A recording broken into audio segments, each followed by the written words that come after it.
സംഭവങ്ങളുണ്ടായി.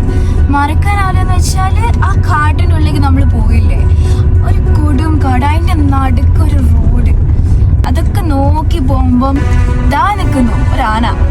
ആ സാധാരണയല്ല, കൊമ്പനാന. അതിൻ്റെ ശേഷം നമ്മൾ എങ്ങനെ പോയിക്കൊണ്ടിരിക്കുകയാണ്, നമ്മുടെ വണ്ടി ഇങ്ങനെ സ്ലോ ആയിട്ട് പോവാണ്. അപ്പം ഇതാ നിൽക്കുന്നത് മാൻകൂട്ടങ്ങൾ, അവിടെ ഇവിടെയും എങ്ങോട്ടോ എവിടെ നോക്കിയാലും മാൻകൂട്ടങ്ങൾ. ഒരു മസനഗുഡി ബൈ ഊട്ടിയിലേക്ക് ഏറ്റവും അതിശയിപ്പിക്കുന്ന കാര്യങ്ങളായിട്ട് ഈ രണ്ട് മല സൈഡിലും കാണുന്നത്, റോഡിന്റെ രണ്ട് സൈഡിലും. ഇതൊക്കെ നമുക്ക് ജന്മത്തിൽ കാണുന്ന പോലും പ്ലാനിങ്ങിൽ പോലും ഇല്ലാത്ത സംഭവങ്ങളാണ് നമുക്ക് കാണാൻ പറ്റിയത്. ഇനി നമ്മൾ ഇതൊക്കെ കാടൊക്കെ കയറി ഇനി നമ്മള് നമ്മുടെ ഒരു ഹോട്ടൽ എടുക്കണ്ടേ. ഈ ഹോട്ടൽ എന്ന് പറയുമ്പോൾ ആ ഹോട്ടലിൻ്റെ അകത്ത് നമ്മൾ കയറി, എൻ്റെ പൊന്നെ തണുത്ത വിറയ്ക്കായി എല്ലാവരും, തണുത്ത് കൈയൊക്കെ മരവിച്ച്.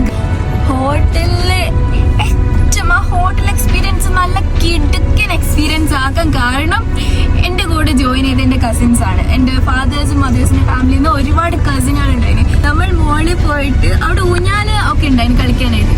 അതിൻ്റെ അത് കയറി ഇന്ന് മഴ ഇങ്ങനെ വെയ്യാണ്, നമ്മൾ അവിടെ മുകളിൽ പോയിട്ട് ഇങ്ങനെ ഊഞ്ഞാൽ ഇങ്ങനെ ആടുകയാണ്. ആ എക്സ്പീരിയൻസ് ഇതൊക്കെ റെയർ എക്സ്പീരിയൻസ് തന്നെയാണ്. അതിന്റെ ശേഷം നമുക്ക് വിശക്കാൻ തുടങ്ങി. അപ്പം നമ്മൾ താഴേക്ക് പോയി. നമ്മൾ പോകുന്ന വഴിക്ക് താഴെ ഫുഡ് കഴിക്കാൻ ഇറങ്ങിയതാ. അപ്പൊ പോകുന്ന വഴിക്ക് മസാല ദോശന്റെ ഒരുപാട് കടകളുണ്ട്. അപ്പൊ എനിക്ക് നന്നായി വിശന്നു. അപ്പൊ ഞാൻ എന്റെ ഫാദറിനോട് ചോദിച്ചു, മസാല ദോശ കഴിച്ചാലോ? മസാല ദോശ ഒക്കെ കഴിച്ച് തണുത്ത റൂമിൽ കയറി എങ്ങനെ ഉറങ്ങിയെന്നറിയില്ല, അമ്മാതിരി തണുപ്പ്. പിറ്റേ ദിവസം നമ്മൾ നേരത്തെ എണീച്ചു. ചോക്ലേറ്റ് ഫാക്ടറിയും പിന്നെ ഫേമസ് ആയ ഊട്ടിയത്തെ ബൊട്ടാനിക്കൽ ഗാർഡനും കൂടെ വിസിറ്റ് ചെയ്ത് നമ്മൾ തിരിച്ചു മടങ്ങുന്നത് ആരംഭിച്ചു. നമ്മൾ തിരിച്ചു പോകുന്ന വഴിക്ക് ഊട്ടിയിലെ മൊട്ടക്കൊന്നും കൂടെ അങ്ങ് കയറി. എൻ്റെ ഉമ്മച്ചി കുതിരകളുടെ അടുത്ത് എങ്ങനെ നിൽക്കുന്ന ദൃശ്യങ്ങളൊക്കെ നിങ്ങൾ നോക്കൂ. നമ്മൾ ഇങ്ങനെ കളിച്ചും ചിരിച്ചും ആ മൊട്ടക്കൊന്നിൽ ഇങ്ങനെ ആസ്വദിച്ച് നടന്നു. ക്യാരറ്റൊക്കെ നന്നായിട്ട് കഴിക്കും. യൂക്കാലിറ്റസ് മരങ്ങളുടെ ഇടയിൽ എൻ്റെ വാപ്പച്ചിയും ഉമ്മച്ചിയും ഫോട്ടോസ് എടുത്തു.